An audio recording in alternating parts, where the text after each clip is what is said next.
Aujourd'hui, le monde de l'informatique, il a changé. Et moi, j'ai plus envie d'écrire des if.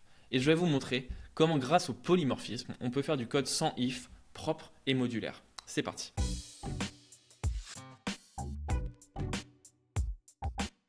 Pour l'exemple pédagogique, ici, on va prendre une fonction calculateArea qui prend un input, donc une forme géométrique, et qui renvoie l'aire de cette forme géométrique en fonction de l'input.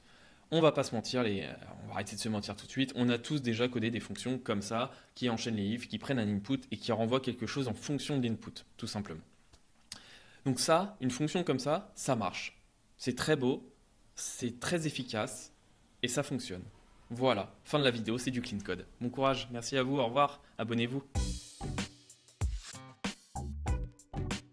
Eh ben non, pas du tout, carton rouge, monsieur l'arbitre. Heureusement que la malice code est de retour pour fracasser ce genre de fonction qui pose problème. Et je vais vous dire pourquoi ça pose problème. Déjà, il y a des ifs partout. Donc ça, c'est un cauchemar. Voilà, je le dis en termes de lisibilité. Ensuite, c'est pas du tout extensible. Si demain on veut ajouter une nouvelle forme, par exemple un pentagone, on va prendre un truc au pif, on va devoir revenir dans cette fonction, ajouter un if, et il n'y a rien de plus dangereux, on va se dire que ce code il est en prod, que rajouter du code dans une fonction qui tourne en prod. Parce qu'on a toujours peur de casser quelque chose, hein, on va pas se mentir. Et le fait de rajouter un if et de modifier le code de la fonction calculateArea, ça enfreint un des 5 principes du clean code, un des 5 solides, et je vais vous le dire tout de suite, le O de solide, le open close, ce qui veut dire que ton code il doit être ouvert à l'extension et fermé à la modification. Et là, on est en plein dans la modification. Et ici, à chaque fois qu'on a une nouvelle forme, on va devoir modifier notre fonction calculateArea, et ça, c'est un très très mauvais point. Autre petit problème, on est en train de mélanger plein de choses qui ne devraient pas du tout l'être. Tout le calcul d'air ici, il est fait dans cette même fonction. Et ça fait un peu trop de responsabilité, un peu trop de fonctions. Et ça, c'est le premier principe du solide. Voilà, j'ai spoilé. Le single responsibility, le S, le plus important pour moi, celui qui master un peu tous les autres. Si on respecte le single responsibility, les 4 autres principes sont respectés. Si vous voulez que je fasse une vidéo sur les 5 principes solides que peut-être que vous connaissez pas, parce que sinon une recherche Wikipédia, on va pas se mentir, ça marche très bien aussi, mais je peux en faire une. Vous n'hésitez pas à commenter la vidéo si vous avez besoin d'un peu plus de détails sur solide.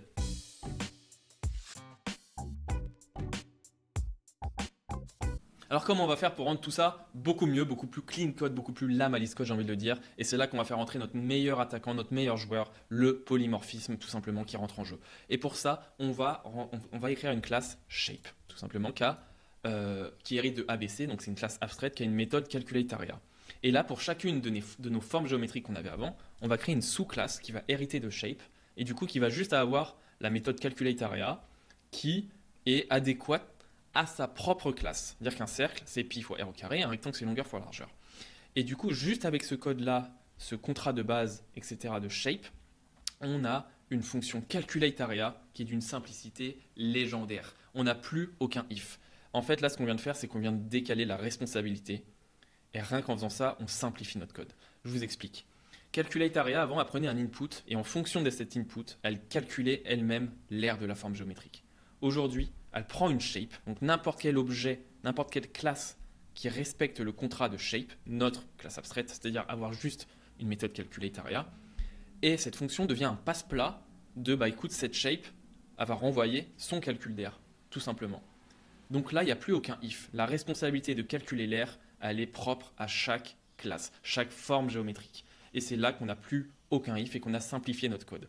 Là, on a un code tout simplement propre, structuré, est très extensible. Si on reprend l'exemple d'avant où je devais rajouter un pentagone, est-ce que je dois modifier calculateArea, donc la fonction qui est en production? Non. Mon code n'a même pas besoin d'être modifié pour que j'ajoute une feature, c'est-à-dire calculer l'aire des pentagones.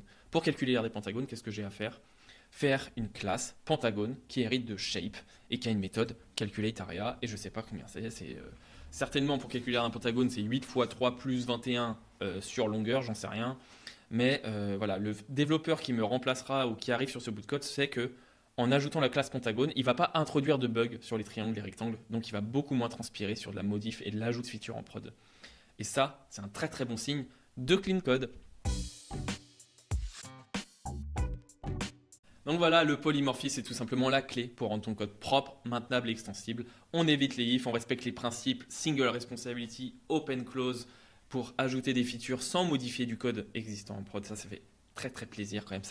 Et c'est toujours agréable de faire du clean code, hein, sachant que les IA vont tous nous remplacer apparemment. La seule plus-value qu'on pourrait peut-être avoir, c'est de faire du code lisible par des humains, hein, sachant qu'on est nous-mêmes des humains pour l'instant.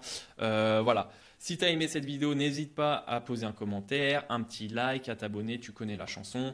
Et moi, je te dis bonne soirée et au revoir ou bonne journée, j'en sais rien. Où est-ce que tu en es dans ta journée? Je te dis à la prochaine. Ciao!